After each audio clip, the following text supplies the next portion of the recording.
राधे को दास। जन्म जन्म मोहे दीजियो श्री वृंदावनवा।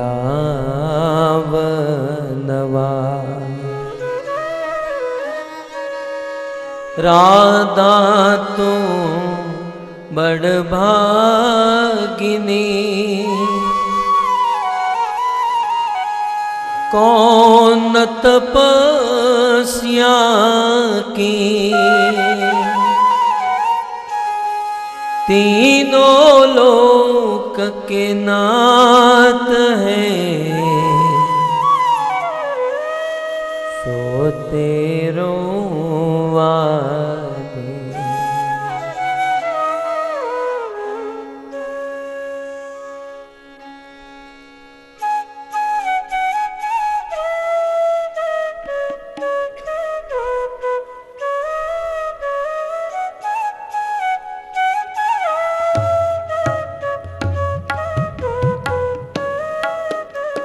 जय राधा माधव कुंज बिहारी। जय राधा माधव कुंज बिहारी। जय राधा माधव कुंज बिहारी। जय राधा माधव कुंज बिहारी। जय राधा माधव कुंज बिहारी। जय राधा माधव कुंज बिहारी। जय राधा माधव कुंज बिहारी।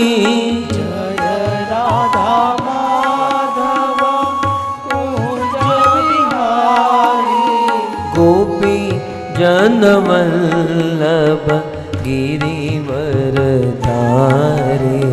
गोपी जनवल्लभ गिरिवरधारी।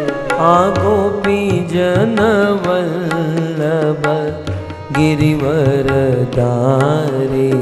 गोपी जनवल्लभ गिरिवरधारी। जय राधा माधव कुंज बिहारी। जय राधा माधव कुंज बिहारी।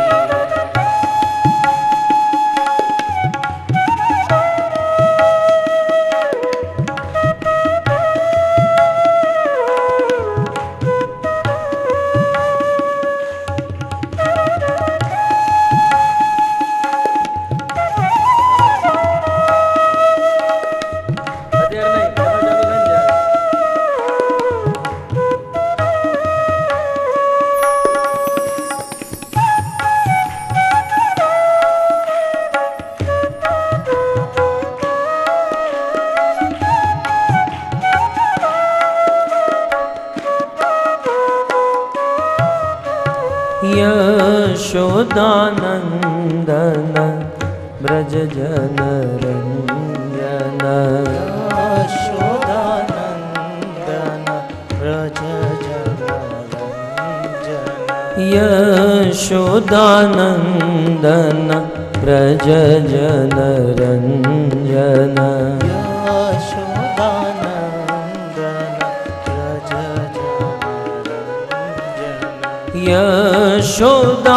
यशोदानंदन ब्रज जन रंजन। यशोदानंदन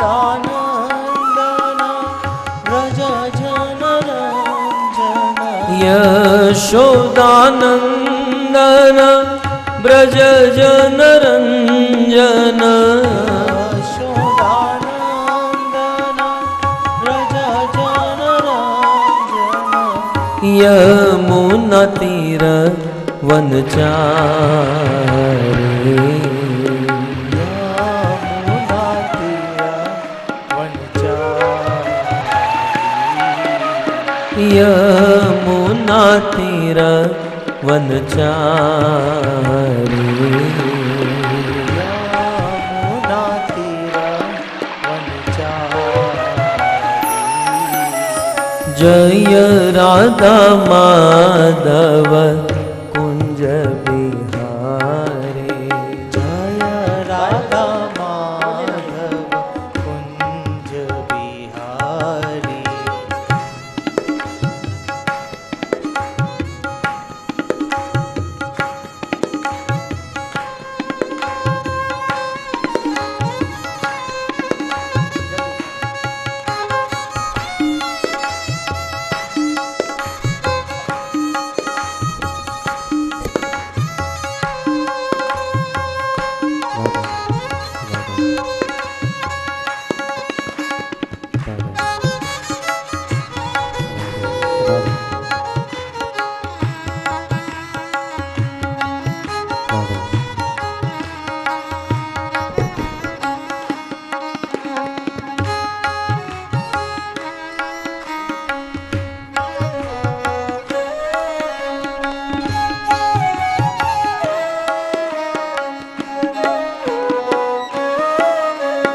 गोविंद गोविंद गोपाल गाइए भाव से गोविंद गोविंद गोपाल नंदलाल।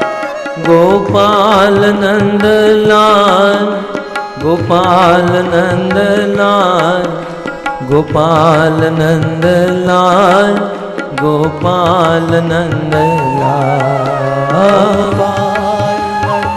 भाव से गाइए गोपाल नंदलाल गोपाल नंदलाल गोपाल नंदलाल। गोपाल नंदलाल गोपाल नंदलाल गोपाल नंदलाल गोपाल नंदलाल। गोपाल नंदलाल गोपाल नंदलाल गोपाल नंदलाल गोपाल नंदलाल।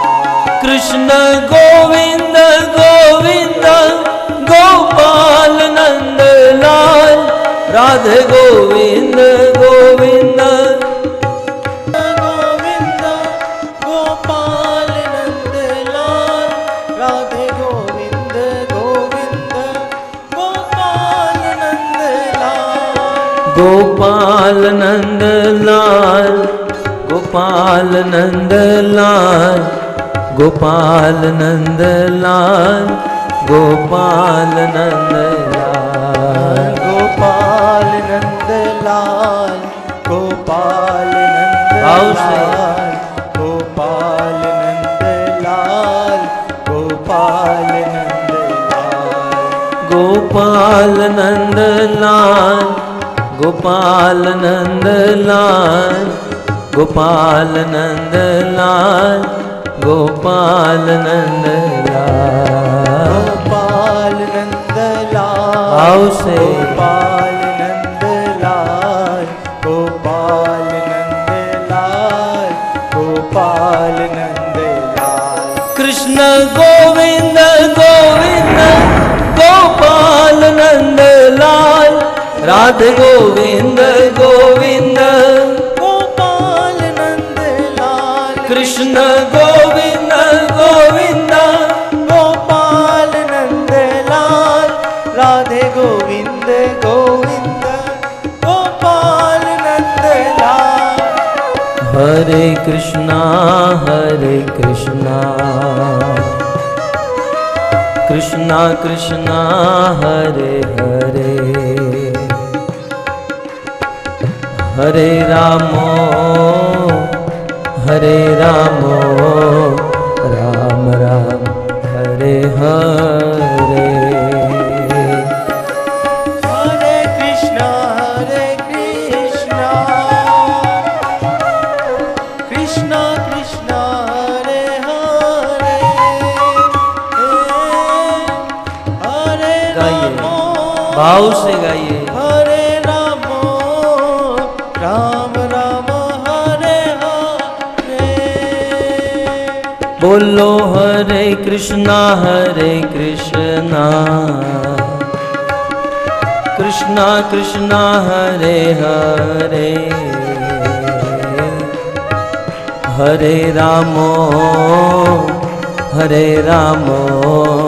राम राम हरे हरे।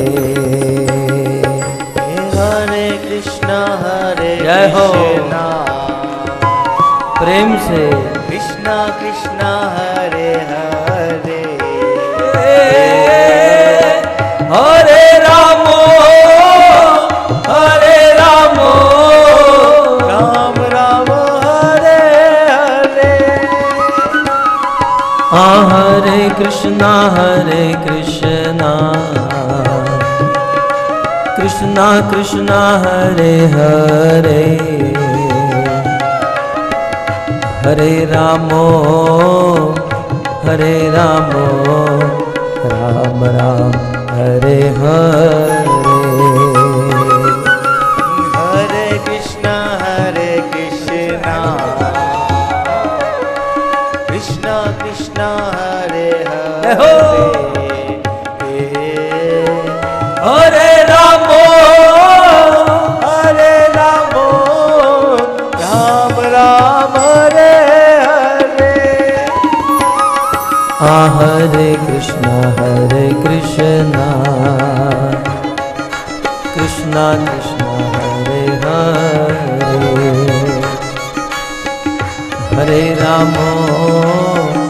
हरे रामो राम राम हरे हरे। हरे कृष्णा कृष्णा कृष्णा हरे हरे हरे राम राम राम हरे हरे। नाम महाधन है अपनो नहीं दूसरी संपत्ति और कमानी। नाम महाधन है अपनो नहीं दूसरी संपत्ति और कमानी। छोड़ यटा जग की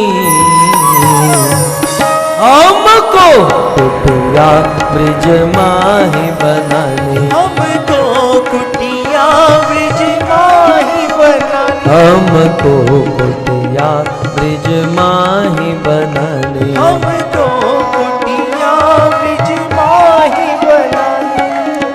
टूक मिले रसिकों की सदा और पीबन को यमुना जल पानी। टूक मिले रसिकों की सदा और पीबन को यमुना जल पानी। हमें औरन की परवाह नहीं अपनी ठकुरानी श्री राधिका रानी। अपनी ठकुरानी श्री राधिका रानी। अपनी ठकुरानी श्री राधिका रानी। अपनी ठकुरानी श्री राधिका रानी। अपनी ठकुरानी श्री राधिका रानी। अपनी ठकुरानी श्री राधिका रानी। राधा गोविंद राधा गोविंद राधा गोविंद राधे। राधा गोविंद राधा गोविंद राधा गोविंद गोविंद राधा गोविंद राधा गोविंद राधे राधा गोविंद राधा गोविंद राधा गोविंद राधे जगन्नाथ जगन्नाथ बलदेव जय सुभद्रा जगन्नाथ जय जगन्नाथ बलदेवा जय सुभद्रा जय जगन्नाथ जगन्नाथ बलदेव जय सुभद्रा जगन्नाथ जगन्नाथ बलदेवा जय सुभद्रा रघुपति राघव राजा राम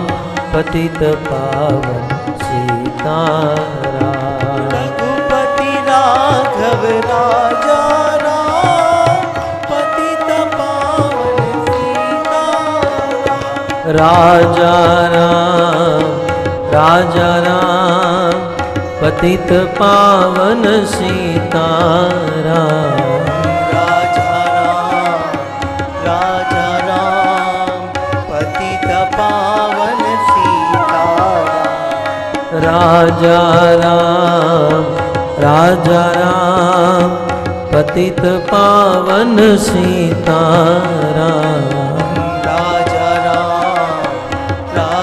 राम पतित पावन सीताराम बोलो रघुपति राघव राजा राम पतित पावन सीताराम रघुपति राघव राजा राम पतित पावन सीताराम गौर निताय जय गौर निताय जय गौर निताय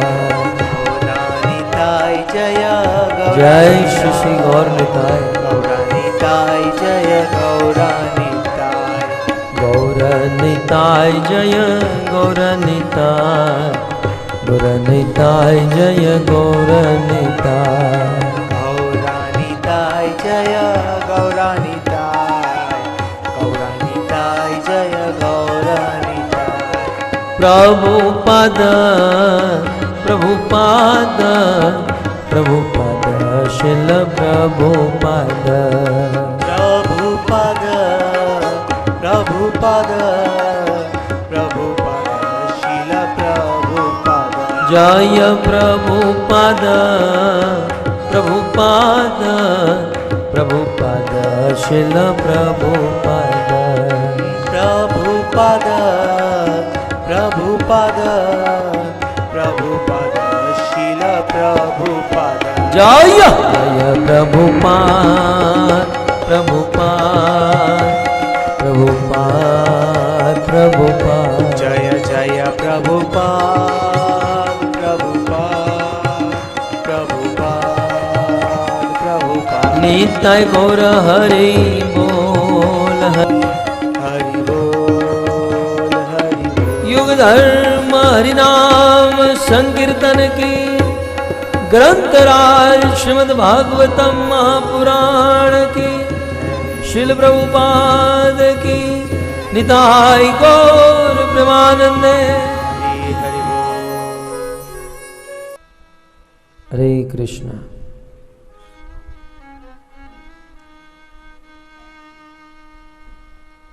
उपस्थित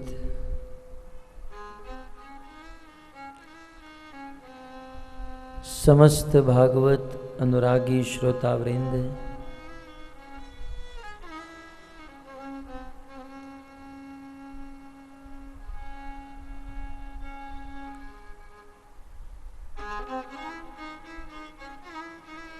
पधारे हुए समस्त अतिथि मेहमान महानुभाव, इस कथा का श्रवण करने वाले समस्त भक्तजन, श्रीमद् भागवत कथा के द्वितीय दिवस में पुनः एक बार आप सबके चरणों में मेरा प्रणाम।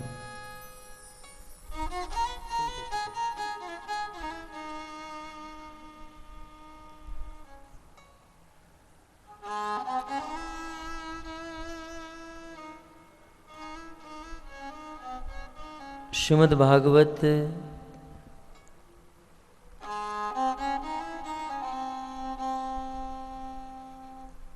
महात्म्य अंतर्गत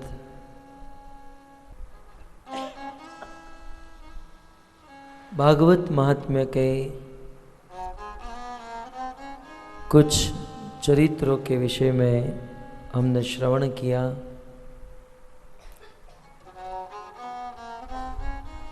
अन्य एक इतिहास वेदव्यास मुनि लिखते हैं।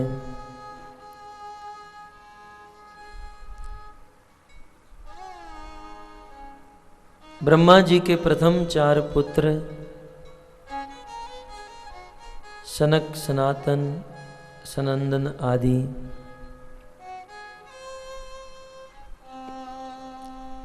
सत्संग करने हेतु बद्रीनाथ धाम में विचरण कर रहे थे। हमारा भारत देश अनेक तीर्थों से भरा हुआ है। उत्तराखंड में 4 तीर्थ है। गंगोत्री, यमुनोत्री, बद्रीनाथ और केदारनाथ।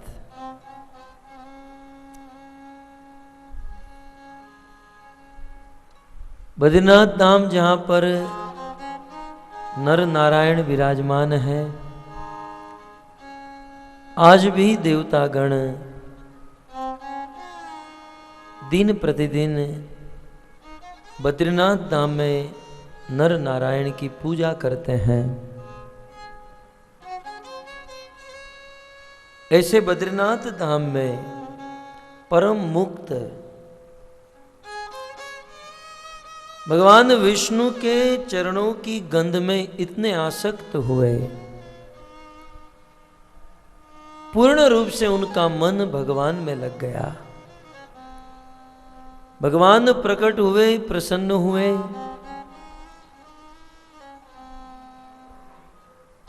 और जब कहा आपको जो चाहिए वह मांग लो, तब ब्रह्मा जी के उन 4 पुत्रों ने कहा, प्रभु आशीर्वाद दीजिए कि हम सदैव बालक ही बने रहे। प्रभु हमें बड़ा नहीं होना है।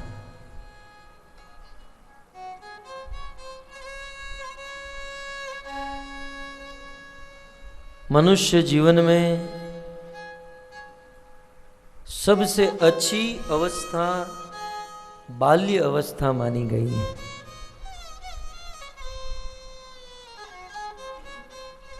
बच्चों को किसी भी प्रकार की चिंता नहीं होती, टेंशन नहीं होता, खेलते कूदते रहते हैं। भगवान दत्तात्रेय ने 24 गुरु में से एक गुरु बनाया बालक को, क्योंकि बालक को आप थप्पड़ मार दो, वह रोने लगे, 50 पैसे की चॉकलेट दे दोगे तो सारा दुख चला जाएगा। कोई निंदा करे, उन्हें किसी भी प्रकार का अंतर नहीं पड़ता। बड़ी सुंदर अवस्था है बाल्य अवस्था।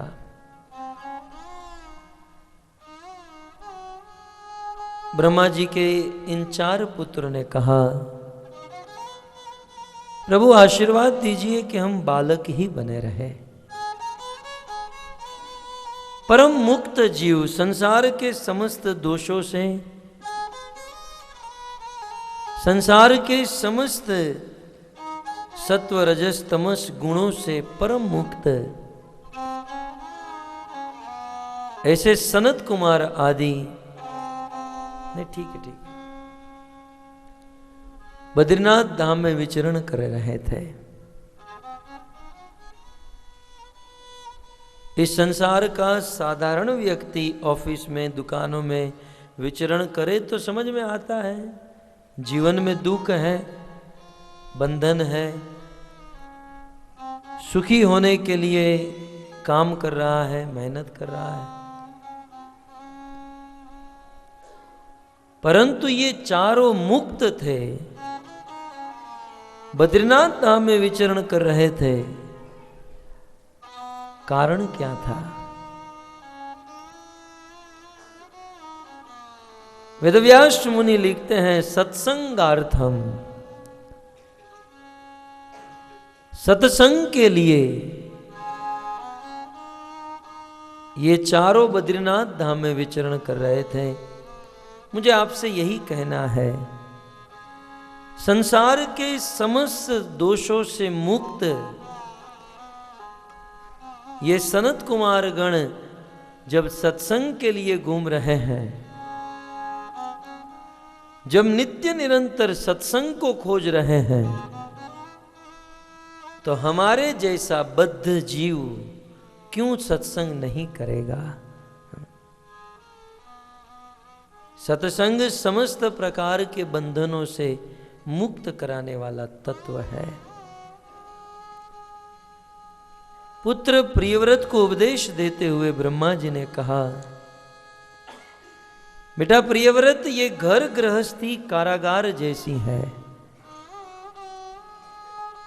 घर गृहस्थी में आदमी कारागार की तरह फंस जाता है।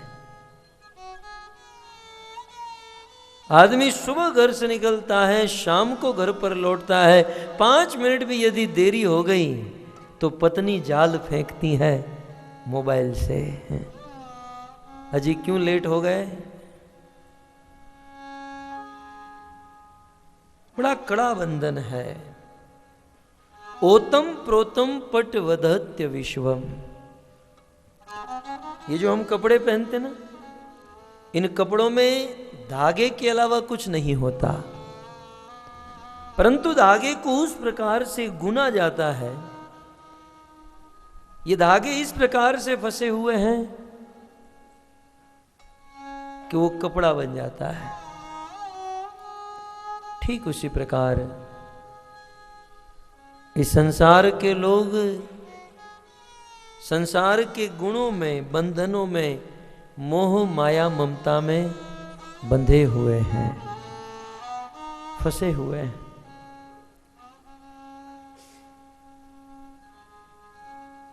परंतु ब्रह्मा जी कहते हैं, तावत कारागृहम गृहम, यह गृहस्थ आश्रम, ये जीवन के बंधन तब तक हैं जब तक हम भगवान की कथा नहीं सुनते, जब तक हम सत्संग नहीं करते।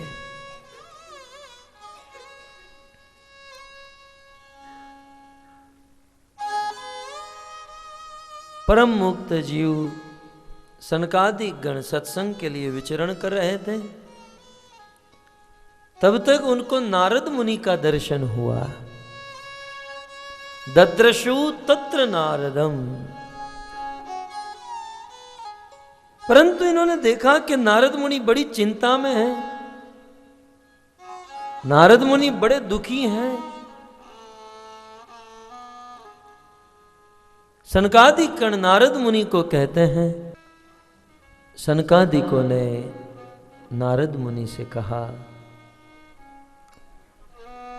हे नारद जी, आप इतनी चिंता में क्यों हैं?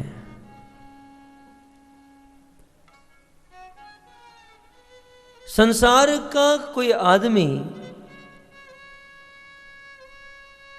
जो धन में बहुत आसक्त है, धन में आसक्त कोई लोभी, घर पर बहुत सारा पैसा रखा है और अचानक 8 तारीख को रात को 8 बजे अनाउंसमेंट हो 500 और 1000 की बंद है, और उस समय वह लोभी आदमी जितना चिंतित होता है उतने ही चिंतित आज आप दिखाई दे रहे हो। संसार के किसी लोभी आदमी की तरह दुखी दिखाई दे रहे हो। हे देवर्षि नारद, आपके इस दुख का, आपकी इस चिंता का कारण क्या है? और नारद को पूछने की जरूरत नहीं पड़ी। नारद के चेहरे को देखकर ही सनकादिक समझ गए कि यह आदमी दुखी है। इस दुनिया में किसी आदमी को पूछने की जरूरत नहीं, उनका चेहरा ही बता देता है कि यह कितना दुखी है। किसी मनुष्य ने कहा, face is index of the heart. यह आपका चेहरा जो है आपके हृदय की इंडेक्स है। ये अंदर क्या चल रहा है चेहरा बता देता है। आज तो सबके चेहरे मुरझाए हुए हैं। इन हजारों में खिले हुए 2-5 चेहरे देखोगे और वो इस्कॉन के भक्त होंगे। क्योंकि घर पर कोई पैसा ही नहीं था तो कौन सी चिंता है। भजन करने वालों को कोई चिंता नहीं होती। भक्तों, ये सब प्रसंग तो आप सुनते ही होंगे। मुझे कुछ यहां पर जो हमारे पुराने भक्त हैं, थोड़ी डीप में थोड़ी सी चर्चा करूं। तो नारद को चिंतित देखकर पूछा कि आपकी चिंता का कारण क्या है। लेकिन इस बीच में मैं आपको एक थोड़ा सा बुद्धि को मंथन कराने वाली बात करूं तो पद्म पुराण में ऐसा वर्णन है इस प्रसंग में कि नारद मुनि चिंता में है। दूसरी ओर दशाश्वमेघ घाट पर श्रीपाद रूप गोस्वामी को उपदेश देते हुए चैतन्य महाप्रभु कहते हैं, भुक्ति मुक्ति सिद्धि कामी सकल यशांत। भुक्ति मुक्ति सिद्धि कामी सकल यशांत। भुक्ति मुक्ति सिद्धि कामी सकल यशांत। कृष्ण भक्त निश काम अतएव शांत। कृष्ण भक्त निश काम अतएव शांत।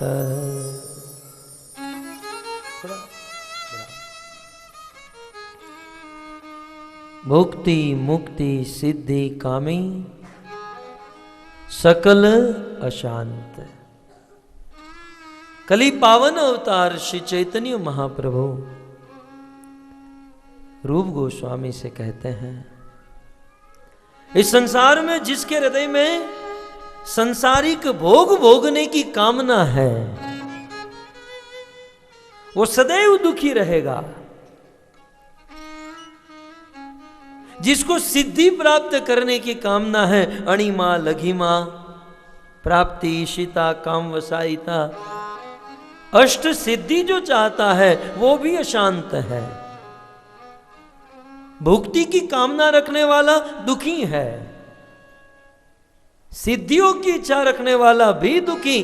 अरे मुक्ति की कामना जिसके मन में है वो भी दुखी है। इस दुनिया में सुखी एक ही आदमी है और वो है कृष्ण का भक्त है।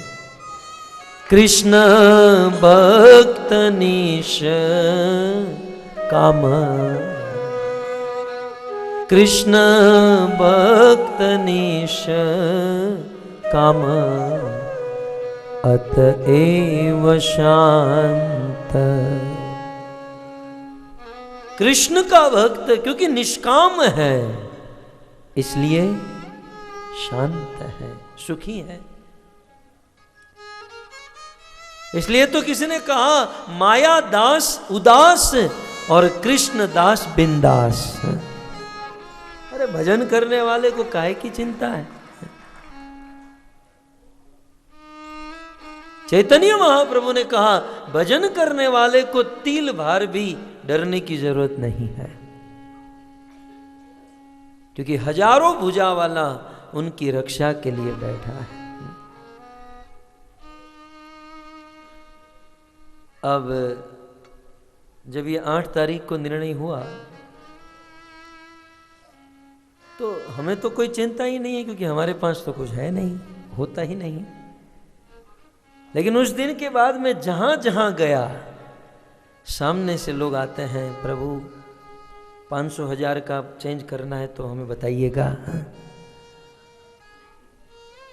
सच बताऊं, परसों यहां पर आना था तो बाल कटवाने गया था। बाल कटाने वाला नाई कहता है, प्रभु आप सेवा का मौका दीजिएगा, आपके पास 500,000 है तो मैं चेंज करके दे दूंगा।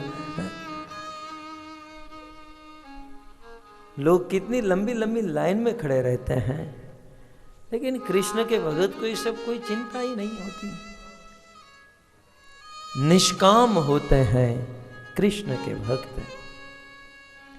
कई बार लोग पूछते हैं कि आप इस्कॉन में क्या खिलाते हो? इस्कॉन के भगत के मुख के ऊपर एक अद्भुत तेज होता है, एक अद्भुत चमक होती है।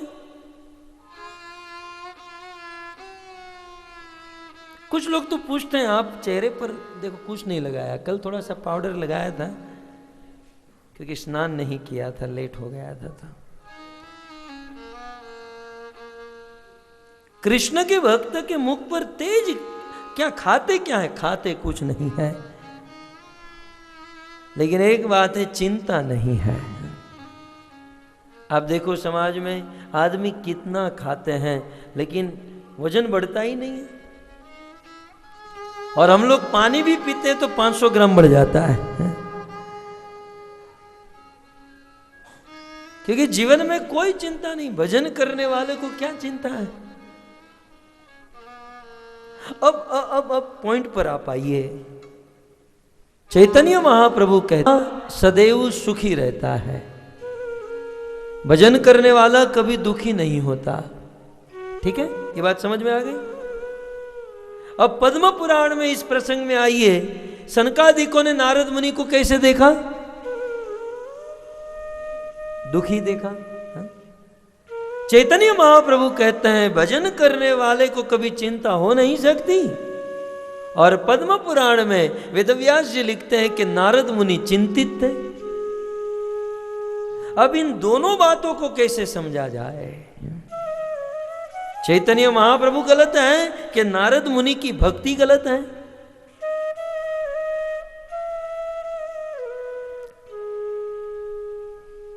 ये दोनों सही है, परंतु इस बात को हमें समझना होगा।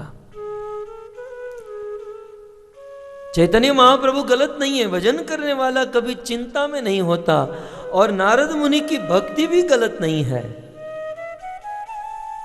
नारद मुनि भगवान के शुद्ध भक्त हैं।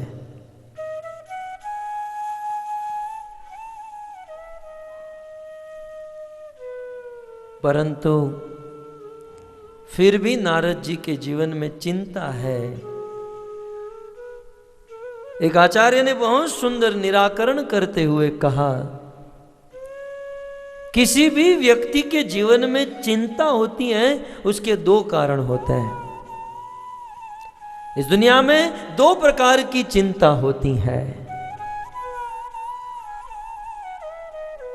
एक अपनी चिंता, यार मेरा क्या होगा, मेरे परिवार का क्या होगा, मेरा क्या होगा। जो मात्र इस प्रकार से अपने लिए ही चिंता करते हैं, उसका जीवन म्लान बन जाता है, दुखी हो जाता है। जो अपनी चिंता करता है वो भगवान से दूर हो जाता है, और अपनी चिंता करने वाले को तो कृष्ण गाली देते हैं। मैं तो नहीं दे सकता, भगवान भागवत में गाली देते हैं, वो गधा है। अपनी चिंता करने वाला गधा है। यस्यात्म बुद्धि कृपणे त्रिधातु के स्वधि कलत्रा दिशु भौम इज्जधि यतीर्थ बुद्धि सलिलेन करहिचित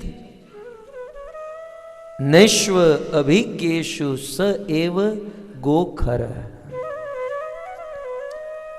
जो मात्र अपनी चिंता करे, मेरा क्या होगा, मेरे परिवार का क्या होगा, वह गधा है।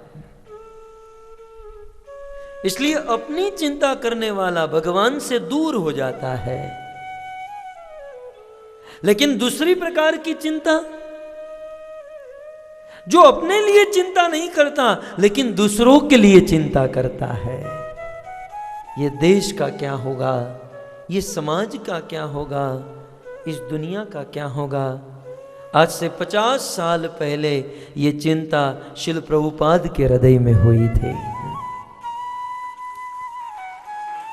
क्या प्रभुपाद को चिंता नहीं थी? थी। भक्त हैं, शुद्ध भक्त हैं, लेकिन प्रभुपाद को अपनी और अपने परिवार की चिंता नहीं थी।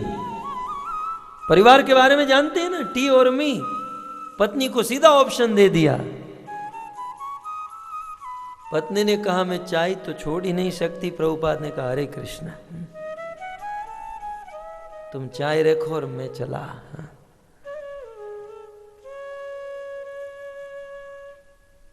आपको मेरी बात समझ में आ रही है ना? जो मात्र अपनी चिंता करता है वो भगवान से दूर हो जाता है, लेकिन जो दूसरों के लिए चिंता करता है, दूसरों के आत्मा के कल्याण के लिए जो चिंता करता है, वो भगवान से निकट हो जाता है। दूसरों के लिए चिंता करने वाला भगवान के गोद में स्थान प्राप्त कर लेता है। आज सनकादिकों ने देखा कि नारद मुनि चिंतित है, दुखी है। नारद जी के चिंता का कारण उनका जीवन या उनका परिवार नहीं था।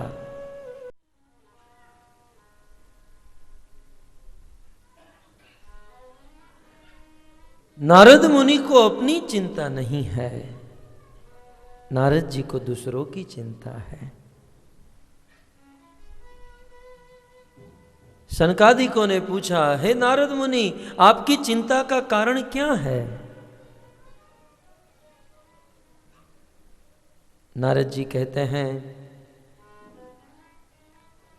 मैंने ऐसा सुना था कि ये पृथ्वी बड़ी पवित्र है, बड़े बड़े देवता भी इस पृथ्वी पर जन्म लेने की कामना करते हैं।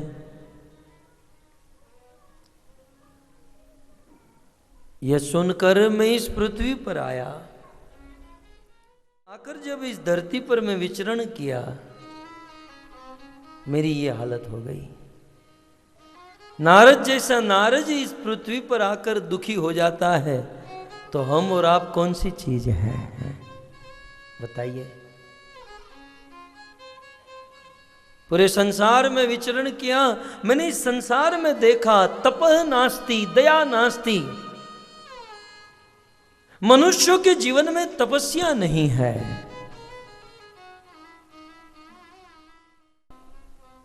मनुष्यों के हृदय में दया नहीं है। दूसरे जीव को मारने में, काटने में थोड़ी भी देरी नहीं लगती है। जीवों के ऊपर दया नहीं है। रात दिन लोग हिंसा कर रहे हैं, जी रहे हैं मात्र पेट भरने के लिए। उदरम भरिणो जीवा वराका कुट भाषिण।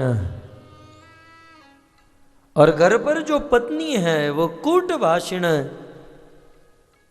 बड़ी कड़वी भाषा होती है। पता नहीं चलता जीवा चल रही है कि छुरी चल रही है। आज घर पर साड़ी नहीं लेकर आए तो टांगे तोड़ दूंगी।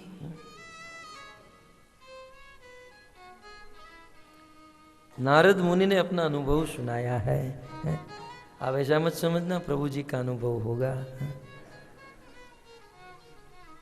वरा का कुट भाषिणा।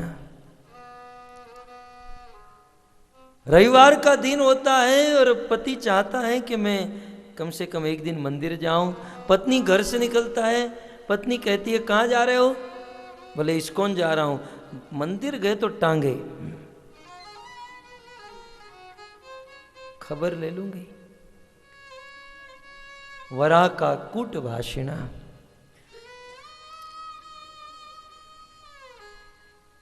तरुणी प्रभुता गे हैं शाल को बुद्धिदायक। नारद जी अपनी आंखों से देखे हुए अनुभव को सुनाते हैं कि घर में बुजुर्ग की बात चलनी चाहिए। किसी गृहस्थी में बुजुर्ग जो कहते हैं उसी प्रकार से जीवन जीना चाहिए। लेकिन आज घर का शासन बुजुर्गों के हाथों में नहीं, वो कल सवेरे आई हुई बहुओं के हाथ में होता है। जीवन में सलाह लेनी चाहिए, किसी से सलाह मशवरा करनी चाहिए, गुरुजनों से, अपने घर के बुजुर्गों से। लेकिन आदमी सलाह लेते तो किसकी? सियाल को साधु बाई की या सालों की।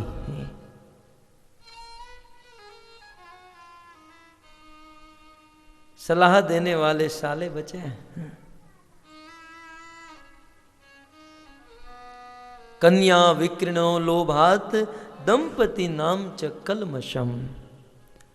चंद पैसों के लोभ में इस कलयुग के लोग अपनी कन्या को बेच देते हैं,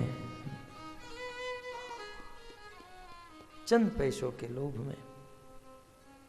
और दंपति नाम च कलमशम, और गृहस्थ जीवन में मात्र कलमश होते रहता है। इस प्रकार विचरण करते करते मैं वृंदावन गया। और वृंदावन में गया तो मैंने एक अद्भुत दृश्य देखा। एक 16 साल की युवती दो 60 साल के बूढ़ों के बीच में बैठी थी। वो दोनों बूढ़े मूर्छित थे और ये क्रंदन कर रही थी। ये 16 साल की युवती रो रही थी। जब मैं वहां से जा रहा था तो उस युवती ने मुझे बुलाया, वो साधु क्षणम तिष्ठ मत चिंताम अपि नाशय। आप रुकिए, आप यहां पर खड़े रहिए और मेरी चिंता को दूर कीजिए। नारद जी ने कहा मैं आपकी चिंता को कैसे दूर कर सकता हूं? तब युवती कहती है दर्शनम तव लोकस्य सर्वथा अघहरम परम। मैं जानती हूं आपका एक बार भी किसी व्यक्ति को दर्शन हो जाए, वह आदमी जीवन भर तक सुखी हो जाता है। नारद जी, आपका दर्शन ही अपवित्र व्यक्ति को, पापी व्यक्ति को पवित्र करने वाला होता है। अतः आप मेरी चिंता को दूर कीजिए। नारद जी ने कहा लेकिन आप कौन हो? आपके साथ ये जो दोनों बूढ़े हैं ये कौन है? तब वह कन्या कहती है मैं भक्ति देवी हूं, मैं साक्षात भक्ति महारानी हूं। हम और आप जो भक्ति करने का प्रयास करते हैं, भक्ति की साक्षात देवी है, मूर्तिमान स्वरूप है भक्ति का। बोले मैं भक्ति महारानी हूं और ये दोनों बूढ़े मेरे पुत्र हैं। नारद जी ने कहा पुत्र तो आपसे छोटे होने चाहिए। आप 16 साल के और आपके पुत्र 60 साल के।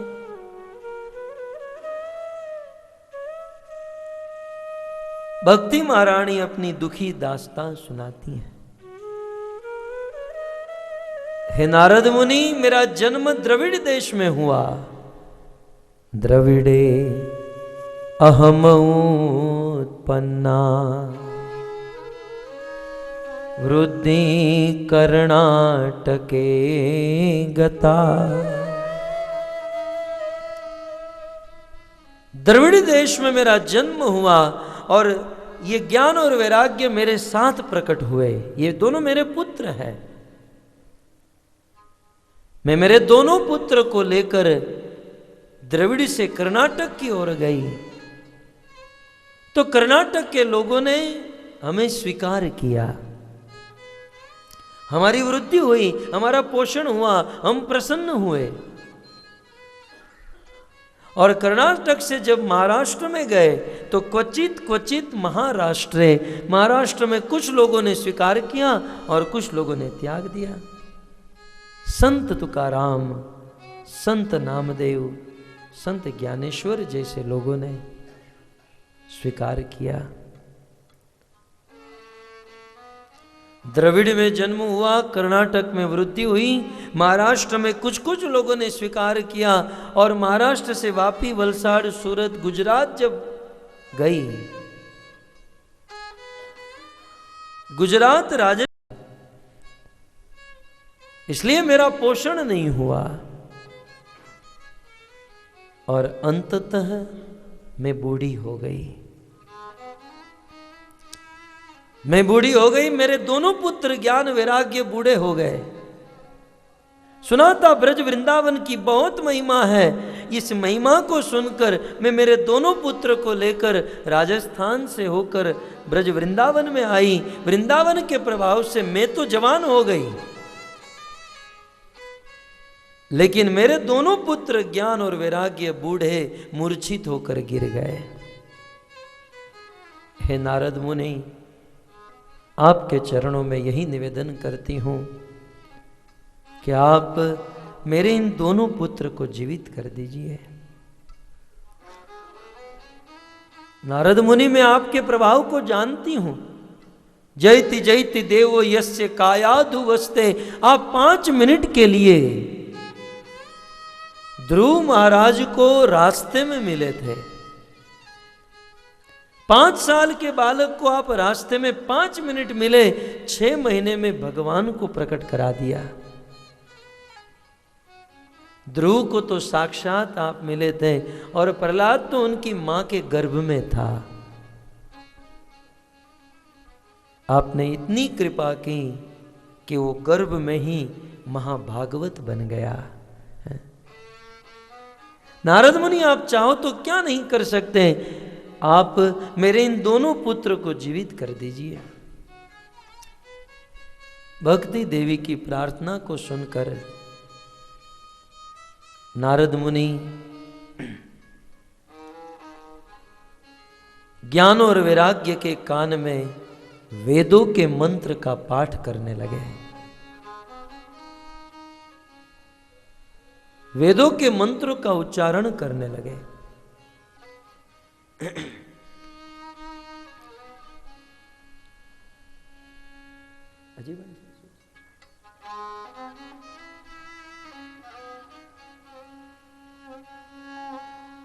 उस वेदों के मंत्र को सुनकर जीवित होने की बात तो दूर रही,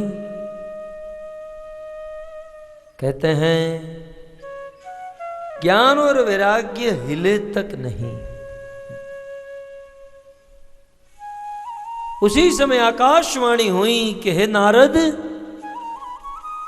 जब तक सत्पुरुषों के द्वारा सत्कर्म नहीं कराओगे तब तक ये ज्ञान और वैराग्य जीवित नहीं होंगे। नारद मुनि मन में सोचने लगे कि ये सत्कर्म क्या है। सत्कर्म माने इस संसार में सबसे अच्छा कर्म, जिससे दुनिया में सबका भला हो। ऐसा सत्कर्म क्या है? इस प्रश्न का उत्तर लेने के लिए नारद मुनि बद्रीनाथ में गए। खोज ही रहे थे कि सत्कर्म क्या है, ये उत्तर मुझे कोई दे दे। तब तक सनकादिकों से मिलन हुआ।